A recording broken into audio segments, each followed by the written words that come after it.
자기 때를 알고 때에 맞게 살아야 돼요. 밤중에 해야 될 일이 있고 밤에는 자야 되고 그쵸? 새벽에는 일어나야 되는데 거꾸로 산다든가 낮에 활동해야 되는데 낮에 잠을 잔다든가 이런 식이 되면 안 되는 거죠. 계절도 그래요. 겨울에 할 일이 있고 봄에 할 일이 있고 여름에 할 일이 있고 가을에 할 일이 있는데 그런 때를 몰라서 어리석은 그런 행위를 통해서 자기 자신을 자꾸 힘들게 만드는 그런 어리석음을 이제 더 이상 자제를 하고 명리를 통해서 우선 자기 삶부터 이거를 배워서 내가 뭐 직업으로 써먹어야 되겠다 이전에 우선 내 자신부터 내 삶부터 반추하고 자기 자신을 되돌아보고 자기를 그 명약을 통해서 수양의 대상으로 삼는 것이 우선 더 첫 번째 해야 될 일이다 이렇게 생각합니다. 그래서 그러기 위해서는 이 24절기와 이 계기설에 대해서 우리가 잘 숙지를 해야 될 것 같습니다.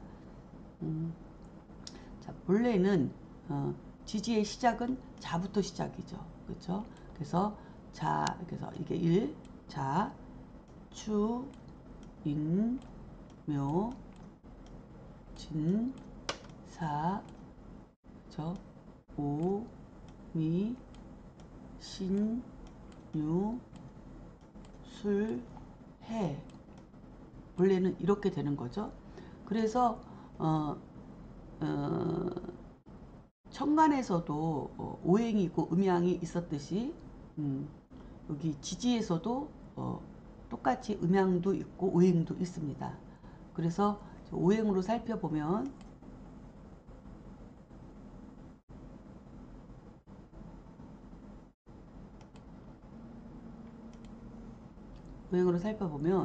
이렇게 해자 요게 오행으로 수예요. 이게 천간에서 요게 임수였었고 요게 계수였었잖아요. 그쵸? 그리고 임묘가 이게 목이었었어요. 그쵸? 그리고 사오가 화였었고요. 그 다음에 신유는 금이었었죠. 그래서 이 수에도 음양이 있죠. 그래서 이거를 양이라고 했고 이거를 양이라고 했었고 이거를 음으로 쓰고 그 다음에 여기도 양으로 쓰고 이것도 음으로 쓰고 이것도 양으로 쓰고 오화도 음으로 쓰고 그 다음에 이것도 양으로 쓰고 이것도 음으로 쓰는 게 딱 맞는 거예요. 그렇죠? 해자수 그 다음에 인묘목 사오화 신유금 이렇게 음양이 이렇게 되는데 이게 12지지로 쭉 연결하다 보니까 토가 또 2개 늘어나서 4개가 됐잖아요. 그래서 계절마다 이렇게 그쵸? 이 겨울과 봄을 이어주는 축토, 그 다음 봄과 여름을 이어주는 진토, 그 다음에 여름과 가을을 이어주는 미토, 가을과 다시 겨울을 이어주는 술토 이렇게 있어서 차서에 의해서는 동지의 일양이 시생하고 있는 이 동지부터 출발을 해서 육식갑자 지지에서는 자가 맨 앞에 있거든요. 그래서 차서에 의해서는 얘가 쓰임은 음으로 쓰이지만 차서에 의해서는 첫 번째 홀수로 출발을 했기 때문에 일로 출발을 했기 때문에 얘가 양이 되고 얘는 짝수니까 음이 되고 그쵸? 얘는 양이 되고 그 다음에 얘는 짝수니까 음이 되죠. 그쵸? 1, 2, 3, 4니까 5는 양, 6은 그 다음에 7은 양, 8은 9는 양, 10은 그 다음에 11은 양. 이렇게 되는 거죠. 11. 그 다음에 12는 이렇게 됐어요. 그럼 한번 잘 살펴보면 자, 차서에 의해서는 1, 2, 3, 4, 5, 6, 7, 8, 9, 10, 10, 11, 12까지로 넘어가서 홀수는 짝이고 짝수는 음이라서 차서에 의해서는 양음 이렇게 움직여지는데 실제로 이렇게 오행으로 이렇게 보았을 때는 오행에서 음양을 나누어 보았을 때는 천간하고 연결했을 때는 이 자수는 개수가 되기 때문에 얘는 음에 속한다는 거죠. 그래서 이것을 체용이 바뀌었다 이렇게 얘기를 해요. 체는 뭐냐면 차서에 의한 순서, 이 수리에서의 음양 순서로다가는 이 자수가 음인데, 근데 용으로 우리가 쓰임에 있어서는 이 자수는 천간에서 개수와 같기 때문에 요거는 음으로 써야 되고, 이 해수는 임수와 같기 때문에 이거 쓰임은 양으로 써야 되는데 차서에 의해서는 12, 12번째라서 음이기 때문에 이게 이제는 음이 되는 건데, 근데 쓰임에서는 천간의 기후를 땅에서 받아서 현상적으로 드러내서 쓰이는 것은 양으로 쓰이는 거죠. 이렇게. 그래서 이것이 체용이 바뀌었다 이렇게 얘기를 하는 거고요. 그래서 이거를 정리를 하면, 그래서 해자, 이 해자라고 하는 이 수하고 그 다음에 사오라고 하는 이 화는 체형이 바뀌었어요. 그래서 본래 이 사화는 이 체로서는 이게 여섯 번째니까 음이란 말이에요. 그렇죠? 음이죠. 그런데 이 사화는 천간에서는 병화의 기운을 고스란히 내려받아서 현상적으로 땅에서 그것을 드러내고 있기 때문에 얘는 양에 쓰이는 거죠. 용으로는 양으로 쓰이는 거죠. 사화가 양. 그리고 오화는 순서상에서는 7이기 때문에 양에 속하지만, 체로는 양이지만 얘는 정화랑 이렇게 짝이 되기 때문에 이것은 쓰임은 용으로는 음으로 쓰인다는 거죠. 그렇죠? 그래서 이게 체용이 바뀌었어요. 근데 체용이 바뀐 것은 공교롭게도 수화라고 하는 두 기운만 체용이 바뀌고 나머지는 똑같아요. 그래서 이 축토는 기토에서 온 거고요. 그 다음에 인목은 당연히 간목에서 온 거잖아요. 간목에서 왔고, 묘목은 을목에서 왔고, 그래서 양음 똑같고, 진토는 무토에서 왔고요. 그래서 이게 양이고요.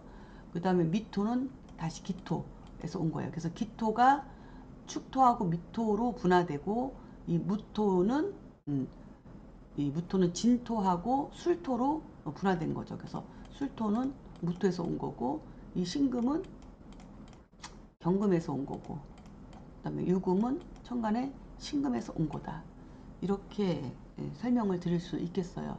그러면 차서 순서에 의해서는 숫자로 1, 3, 4, 5, 6, 7, 8, 9, 10, 11, 12에서 홀수는 양이고 짝수는 음인데, 그것은 체가 되는데, 용마도의 또그 수리에 의해서 보면은 이것은 체가 되는데, 쓰임의 용에 있어서는 천간의 음양오행과 땅에서 그것을 받아서 현상적으로 드러내서 쓰이는 것은 용으로서 이 체용이 바뀌게 되는 오행이 두 개가 있는데, 그게 바로 수와 화이다 라고 생각을 하시면 될 것 같습니다.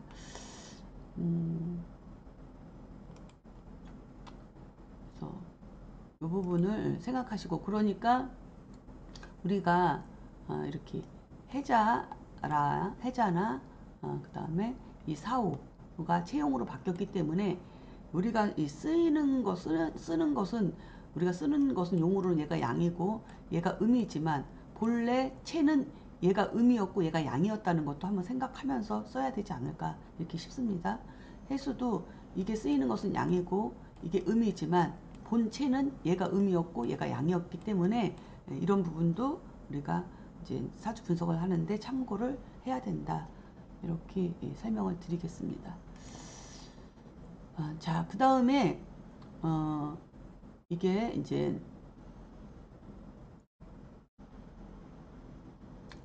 청강과 지지에서 지지를 지금 살펴봤고요.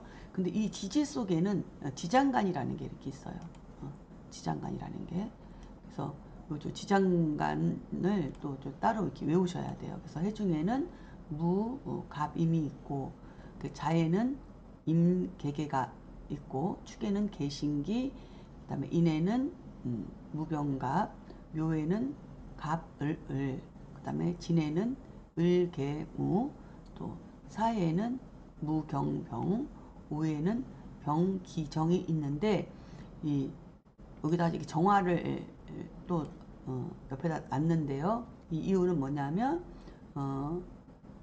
이 명리학에서는 이 화하고 토를 같은 선상에서 봅니다. 같은 선상에서. 그, 그것이 이제 글자 자체를 완전히 바꿔서 본다는 게 아니라 그 기운 자체가 앞에서 우리가 살펴본 바와 같이 이 토라고 하는 것은 음양, 노소, 목화, 금수의 충기로 만들어졌다라는 설명을 들었죠. 그래서 이 토는 이름은 토이지만 그 안에 내재하고 있는 속성은 목화, 금수로 만들어졌기 때문에 복잡해요. 그래서 토를 잡기라고 해요. 섞였다 이거죠. 기운이 이렇게 목화, 금수의 기운이 섞였기 때문에 잡기라고 이야기를 하는데 그럼에도 불구하고 이름은 토이지만 그 잡기 중에서 뭘 대표로 정해야 되지 않느냐 이랬을 때 이 토를 대표하는 것을 화로 하자. 그래서 화토공존이라고 해서 이 화는 토와 같다 이런 의미가 이 속에 있고요. 그 명리학에서는 화토공존으로 쓰는데 주역에서는 주역이나 육교 이런 데서는 여기에서는 화토공존으로 쓰지 않고 수토공존으로 씁니다. 그래서 토는 수와 같다. 그래서 수가 대표해야 된다. 왜냐하면 이 토라는 것이 이 목이 타다 남은 재가 이제 그것이 이제 토라고 주장하는 것이 명리학 쪽이라고 하면 여기에서는 그 타다 남은 재도 수가 없으면 그냥 재로 날아갈 뿐이지 토로서의 역할을 하지 못한다. 그러니까 수라고 하는 수기운의 응집력이 그 재를 이렇게 응집시켜서 토로서의 형태를 갖추게 하기 때문에 대표성을 수로 해야 된다. 이렇게 두 가지 이론이 있습니다. 그 중에 지금 명리학에서는 화토 공존을 주로 쓰고 있지만 그래도 그 고전에서는 특히 이제는 이렇게 자평에서도 화토 공존만 쓰지 않고 수토 공존도 같이 쓰는 경향성을 나타내고 있기도 합니다. 그래서 그런 부분도 이제는 참고하시면서 연구하시기를 바라겠습니다. 그래서 오중에는 병기정인데 이것은 병정정과 같다. 그렇죠? 그다음에 미중에는 정을기가 있고 신중에는 무임경이 있고 그리고 유중에는 경신신이 있고 술중에는 신정무가 있다. 이렇게 이제 살펴볼 수가 있는데 보통 책들에서는 이렇게 좌우묘유라고 하는 좌우묘유라고 하는 요 글자 속의 지장간을 두 개만 써 놓은 대부분 그 두 개만 써 있을 거예요. 왜냐하면 이 좌우묘유라고 하는 것은 여기엔 절기로서 동지가 있고요. 여기는 춘분이 들어있고 여기는 하지가 들어있고 여기는 추분이 들어있거든요. 그래서 이분이지라고 하죠. 동지, 하지, 춘분, 추분을 이걸 이분, 이지라고 하는데 얘네들은 정확하게 정성을 내포하고 있어요. 정성을 내포하고 있기 때문에 지장간에서도 다른 오행과 다르게 자기 오행의 계절을 다 가지고 있어요. 이렇게 자에는 이렇게 수만 가지고 있고 묘에는 목만 가지고 있고 그다음 오에는 이렇게 화만 가지고 있고 그 다음에 유에는 금만 가지고 있어요. 금만 가지고 있기 때문에 그런 경향성이 있고 그런데 얘기하고 싶은 것은 임하고 개만 써 있단 말이죠. 이렇게 임하고 개만. 그렇죠? 이렇게 개만. 여기도 갑하고 을만 이렇게 써 있고 이 중간을 이렇게 비워놓은 경우가 아마 있을 거예요. 여기서도 이게 중간이 없고 병하고 정화만 되어 있고 여기도 경금하고 신금만 되어 있을 거예요. 근데 앞으로 공부하겠지만 사령 날짜를 보면 사령 날짜라고 하는 것은 이 자월이라고 하는 이렇게 대설과 동지 30일간에 또 이 지장간 하늘의 기운이 땅에 내려와서 이렇게 지장간에 이렇게 암장되어 있는데 이런 기운들이 작동하면서 사령관 역할을 하는 그 대표성을 띠는 것을 우리가 이제 사령이라고 하는데 그 사령에는 그 날짜가 있죠. 며칠 며칠 며칠. 그래서 이 지지 속의 좌우묘의 사령 날짜가 다 10하고 20이에요. 20. 10, 20. 근데 저 5화만 5월 망종하지만 10, 10, 10이라고 이렇게 기록되어 있거든요. 그래서 이제 뒤에 가서 다시 자세히 또 설명을 드리겠지만 이것은 이 기토를 인정하기 때문에 이거를 사령 날짜를 병화가 10일 작동하고 기토가 10일 작동하고 정화가 10일 작동한다 이런 의미고 다른 데는 다 10하고 20일로 해놨어요. 근데 이 20일로 해놓은 것은 뭐예요? 결국은 이 20일이 10일 지나고 나서 이 20일이 같다는 거죠. 이렇게 같으니까 이게 20일이 된 거예요. 요거는 다른 정화를 대변하는 기토를 인정해 주느라고 10, 10으로 이렇게 사랑 날짜를 잡아놓은 거고 나머지는 10, 20인데 그 20일이 을목과 을목이 같기 때문이고 개수와 개수가 같기 때문이에요. 그래서 결과적으로는 명확하게 써 넣으려면 이렇게 임, 개를 이렇게 써 넣어야 된다는 거죠. 그래서 10, 10, 10. 그래서 이건 같은 글자니까 이게 20일 사령 이렇게 봐야 된다는 게 제 견해입니다. 그래서 지장간을 세 가지 오행을 다 지금 적어놨고요. 요 지지에 대한 문제는 좀 후 시간에 삼합을 설명하면서 지지의 계통별 특성을 설명하면서 더 자세히 뒤에 가서 설명하도록 하고 지금 이 시간에서는 살펴볼 것이 뭐냐 하면 지장간이 있다는 것만 알고 지금 절기예요. 절기하고 이 계기설에 대해서 설명을 드려야 될 것 같습니다. 그래서 이렇게 해자축이라고 하는 게 이게 이제 겨울이죠, 겨울. 그래서 원래는 자축, 임묘, 진사, 오미, 신유, 수레로 12지지 순서대로 써야 되는데 저는 이해를 돕기 위해서 계절대로 묶다 보니 해수를 맨 앞에 이렇게 적어 놓게 된 거죠. 그래서 해자축, 추운 겨울, 이 겨울이 지나고 나면 임묘진이라고 하는 봄의 계절이 오고 임묘진이 지나고 나면 사오미라고 하는 계절이 오고 사오미가 지나면 신유술이라고 하는 계절이 오고 신유술이 지나면 다시 겨울이 오죠. 이것이 겨울, 이게 봄이고, 그쵸? 이게 여름이고, 이게 가을인 거죠. 가을. 근데 요게 그 각 월마다 각 월은 뭐냐면 우리가 보통 인월이라고 하는 이때부터 새해의 시작으로 보는데 이 인월이 음력으로 이게 1월이거든요.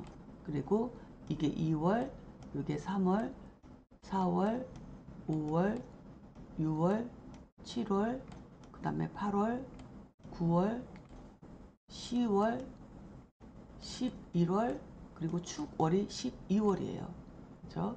그래서 음력이죠. 이건 음력으로 쫙 살펴본 건데 그거는 음력 10월, 즉 양력으로는 11월이죠. 그렇죠? 그래서 이게 양력으로는 다시 11월, 이게 12월, 그 다음에 축월이 양력으로 1월이 되고 이게 2월, 3월, 4월, 5월, 6월, 7월, 8월, 9월, 10월이 됩니다. 그렇죠? 그래서 양력으로는 그래요. 근데 이 절기는 양력으로 봐요.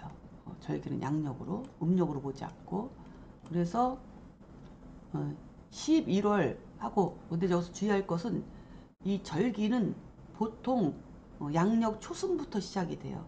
보통 날짜로는 7일에서 8일 이때부터 절기가 바뀌거든요. 그래서 이 입동도 11월이지만 11월 1일부터 시작이 아니고 11월 1일부터 시작이 아니고 보통 11월 7일이나 8일, 그쵸? 11월 7일이나 8일 이때 시작이다 이렇게 보면 돼요. 모든 절기는. 그래서 다만 이제 이때 입춘절기만 입춘절기만 보통 4일이나 5일로 이렇게 연결이 되거든요. 그리고 그 이후에 모든 절기들은 보통 7일이나 8일 정도부터 양력 날짜로 봤을 때 절기가 시작이 된다. 이거 상식적으로 좀 아셔야 되고, 이 부분도 뒤에 가서 만세력 보는 법을 가지고 사주 뽑는 것을 우리가 연습을 할 건데, 이때 이제 만세력을 보면서 자세히 설명하도록 하겠습니다. 지금은 일단 24절기와 계기설에 대한 것으로 다시 이제 정리를 해서 설명을 드리도록 하겠습니다. 그래서 이 절기는 해월의 절기는 입동과 소설이 있게 돼요. 이건 15일씩 갖게 되는데, 절기 시작이 11월 7일부터 시작이니 11월 7일부터 15일이 지나면 22일이 되죠. 그죠? 그러니까 보통 소설은 11월 한 22일부터 이렇게 소설이 시작이 되고, 그리고 이 22일에서 또 15일을 더해야 되니까 여기서 대설은 보통 7일날 7일부터 이제는 자월이 시작이 되는 거죠. 양력으로는 12 여기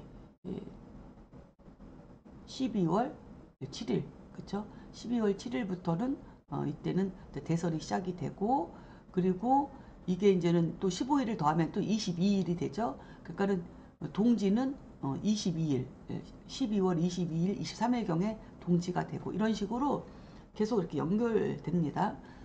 그런데 그래서 이 해월 속에는 그래서 입동과 소설이 있다는 거, 이게 15일씩 작동하고, 자월에는 대설과 동지가 있고, 축월에는 소한과 대한이 있고, 그 다음에 인월에는 입춘 우수가 있고, 묘월에는 경칩과 춘분이 있고, 진월에는 청명 고구, 4월에는 입하 소만, 5월에는 망종 하지, 그 다음에 미월에는 소서 대서, 그 다음에 신월에는 입추 처서, 6월에는 백로 추분, 그 다음에 술월에는 할로 상강, 이렇게 해서 12달, 1년 12달 동안에 그 각 달마다 15일씩으로 나누어서 이 계절의 변화를 이렇게 기록해 놓은 것이 바로 이게 24절기입니다. 두 개씩 나누어서 이게 24절기인데, 왜 이렇게 절기가 중요했겠어요? 우리 동양 문화권은 황하 유역을 중심으로 해서 정착 생활을 하면서 농경 사회로 발달이 됐기 때문에 우리는 이 계절에 민감할 수밖에 없어요.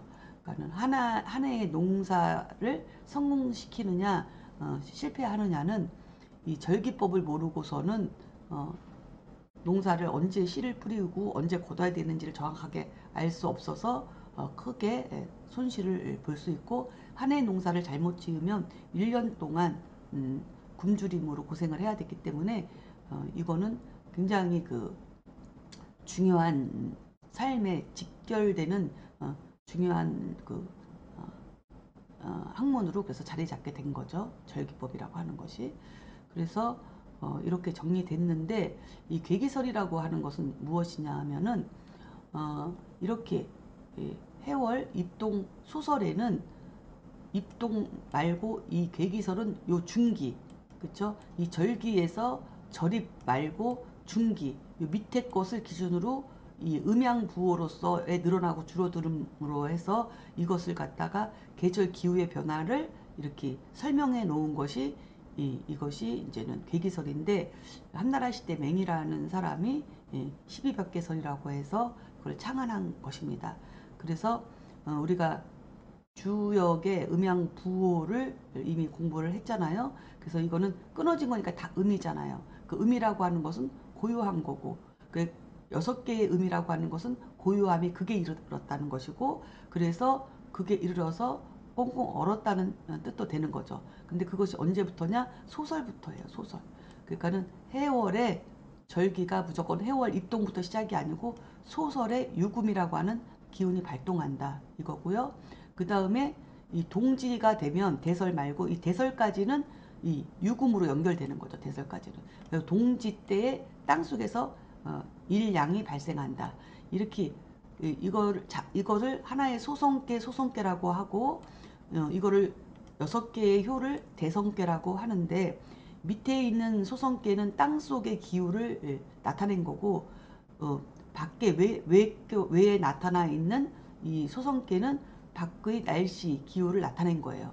그러니까 이때는 소설 때는 밖의 날씨도 꽁꽁 얼어 있고 땅속도 꽁꽁 얼어 있는 음의 지극한 기후를 보여준 거고, 그다음 자월 동지 때는 땅속에서 일양이 희생하고 추월의 이양, 인월의 삼양, 그다음에 묘월 충분히 되면 묘월 충분히 되면 사양, 양이 이제 밖으로 하나 나오는 거예요. 충분 때나 돼야 돼요. 그래서 그 전까지는 봄이라 하더라도 바깥이 계속 꽁꽁 얼어 있는 얼음으로 가득 차 있는 한기로 가득 찬 그런 겨울과 같은 기후를 우리가 느낄 수 있다. 그런데 춘분부터 양기운이 밖으로 나오기 시작해서 진월에는 양이 5개, 진월 그것도 고구죠. 진월에서 고구. 그 다음에 4월에서 소만이 되면은 이제 양이 꽉 찬 땅속과 지상이 양으로 꽉 찬 그런 절호의 기후를 보여주고 있다. 그리고 5월로 넘어오면서 하지가 되면 땅속에서는 밖은 양으로 후덥지근하기 시작하지만 땅속에서는 일음이 희생하고 그다음에 미월 대서에서는 땅에서 이음이 희생하고 그다음에 신월 처서에는 삼음이 희생하고 6월 그다음에 추분절기가 되면 밖으로 하나의 음이 나오기 시작해서 입추라고 해서 가을이라고 하지만은 신월, 6월, 백로절기까지도 양기운이 가득 차서 덥단 말이에요. 추분이나 돼야 이제는 음이 바깥으로 나와서 이제 그 후덥지근한 기운이 조금씩 물러나는 그것을 우리가 체감으로 느낄 수 있는 것은 추분이나 돼야 된다. 이렇게 살펴볼 수 있죠. 그 다음에 수월이 되면 음이 수월에서도 상강이 돼야지 음이 2개로 밖에 늘어나서 음이 7개가 되는 거죠. 그 양은 하나밖에 남아있지 않는 상태. 그리고 이것이 또 계절이 바뀌어서 해월로 넘어와서 또 입동까지는 이 상강에 일양이 남아있다가 소설이 되면서 유금으로 바뀌는 이러한 것을 보여주고 있다. 그래서 이것을 괴로서 기후를 살펴보는 방법이다. 그래서 이거를 괴기설이라고 한다까지 설명을 드렸습니다. 그래서 앞으로도 계속 이런 부분은 우리가 연구를 해야 될 부분이기 때문에 조금 이 시간에 당장 이해가 안 가셨다 하더라도 계속 차근차근 연구해 보시도록 권합니다. 자, 그러면 이번 시간은 여기서 마치도록 하겠습니다. 수고하셨습니다.